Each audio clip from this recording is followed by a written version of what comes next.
Okay, so essentially what I wanted to do now is run through this second part, or it says part 3 here. I'm thinking it more at part 2.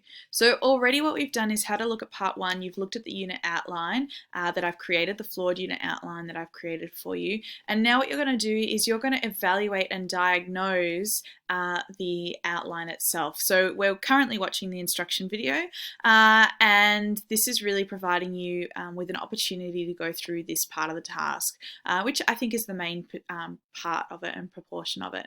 So you are, well, me, I'm going to provide you with a unit 4. It is a unit 3 unit that I have created or used in practice that has gaps where I've removed aspects of it. So it is a flawed VCU unit. So we are looking at unit plan here. And so when we talk about it being a flawed unit plan, it could be a variety of things. For me, I think that what this unit plan has and does really well is it gives you an understanding of what students should have and need to be able to do, or the success criteria at the end of each lesson. It's got our lesson title and it's got our lesson numbers here and a couple of additional resources. But apart from that, this unit plan is quite bland in that sense. It doesn't really have particular ideas around activities or lesson structure or even examples of where we're trying to embed some of the examination report or materials in that sense as well. So if we go back into here, we're really here looking at understanding the flawed unit plan and diagnosing and then evaluating that as well. So what you're going to be doing is using my flawed unit plan, you are going to annotate the unit plan and illustrate the following. So the first thing that you need to work out and illustrate is the evidence of good practice. So where in that unit plan do you think there is evidence of good practice? And explaining and justifying that good practice. It's really important that you're able to do that. So is there pedagogical literature? Is there example of hits in there? Is there example of E5? Are there examples of good pedagogical and good teaching practice within that unit plan? If there is, annotating that, showing where that is. So for me, I would be looking at this and going, if I was to redevelop this unit plan, what would I redevelop from it? What would I keep? Why do I think that is valuable? The next part is that you need to make changes to the unit and annotate why those decisions have been made. So in our unit plan here, what would you like to add? Are there activities that you would like to add in? Is there more of a lesson structure? Is there more specific or obvious links to literature or literacy goals that you would like to develop?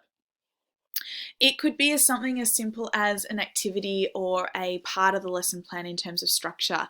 Is there going to be part of this lesson plan, and this is what I often do, is at the end of every lesson I'll have 10 minutes where they complete a past exam question or a question that I've created for them, so that they're getting used to that writing, they're getting used to that literacy that they're seeing as well.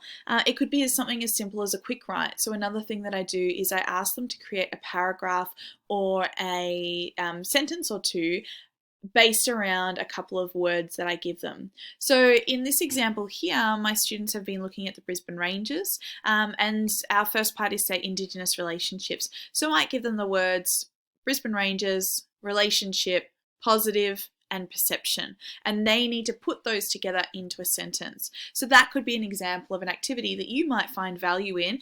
Think about your own examples of your lessons that you've done as well. How would you improve this unit plan? How would you improve this unit plan so that you could hand it over to another teacher, or you could be given it and you could quite happily walk into that classroom knowing exactly what your aims are and what you want to achieve? Is there evidence of examiners' reports, advice for teachers, and exam preparation, and what should be included that's missing to address these kinds of documents? One thing that I'm going to include for you are a couple of documents. So the first document I'm going to give you is the VCAR exam terminology. This is quite an old document now, and VCAR is not great at providing examination terminology. I've given you this because this is the official examination terminology. I actually think it's a bit old now, but it's the only one that I've ever been able to find about exam terminology. So when a question asks students to describe or compare or evaluate, what are they actually asking for? The problem with this glossary of terms is that in outdoor environmental studies, I've never seen an account. I've never seen a calculate. I've never seen a clarify or a classify or a deduce or a distinguish, right? We have our own particular set of literacy goals and literacy standards that are used in outdoor environmental studies. So the other thing that I'm going to provide for you is a little bit tongue-in-cheek, but I think is really, really valuable. And it's this document here. I give this to my students. So this is why it's a little bit, tongue-in-cheek with Identify the World's Best Teacher. You can put yourselves in there. Go for it. But it is so valuable to them because they start to understand what are the task words, what's the literacy that I need in this particular unit or this particular subject. So things like, for example, comparing and contrasting. So there was an exam question in last year's exam, and when I was doing the examining on the examining board and marking questions for all of the Year 12 students last year, a lot of students struggled with this question. They're asked to compare and contrast the relationships of Indigenous Australians and the first non-Indigenous settlers. So what students had to do is tell the similarities or the differences between them. And students were able to give both of those relationships, but many missed out on using comparative language, showing the similarity and the difference, using things like whereas, in comparison to, compared to, this is similar because.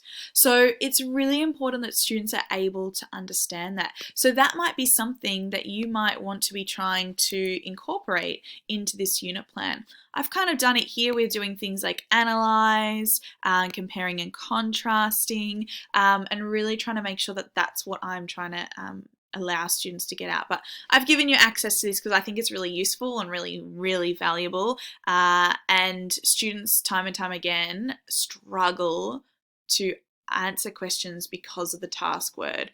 Things like evaluate is a really, really big one. Students will not provide an overall judgment with a statement and they can't get full marks for it. As simple as that. Even if their answer is the best answer you've ever seen, if they don't, for an evaluate, include an overall judgment call, you can never get full marks for it.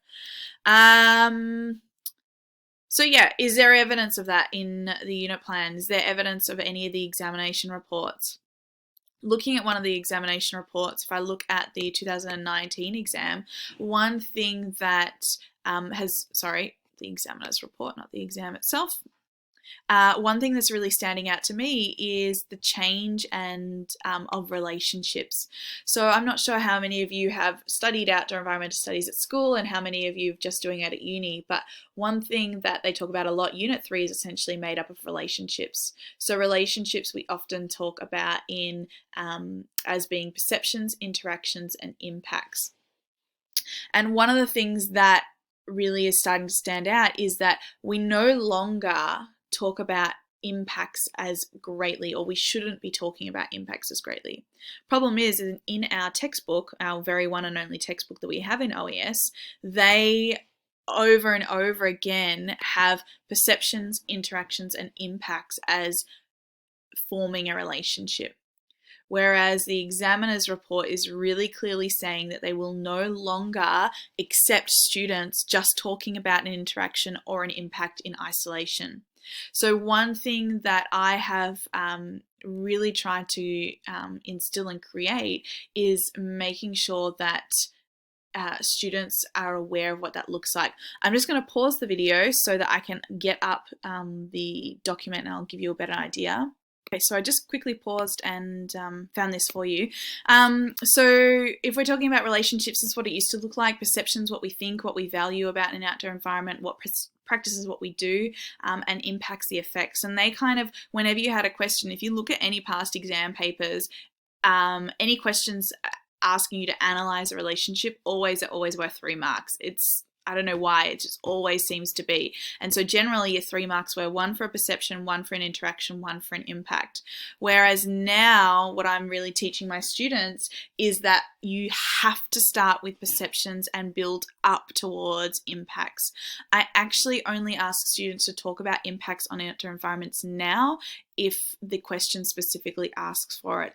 Otherwise, it's using these perceptions and these interactions. So, for example, we use the Wathaurong people in the Brisbane Ranges, and we look at what their perceptions might have been of the land before European settlement, or before the first non-Indigenous settlers.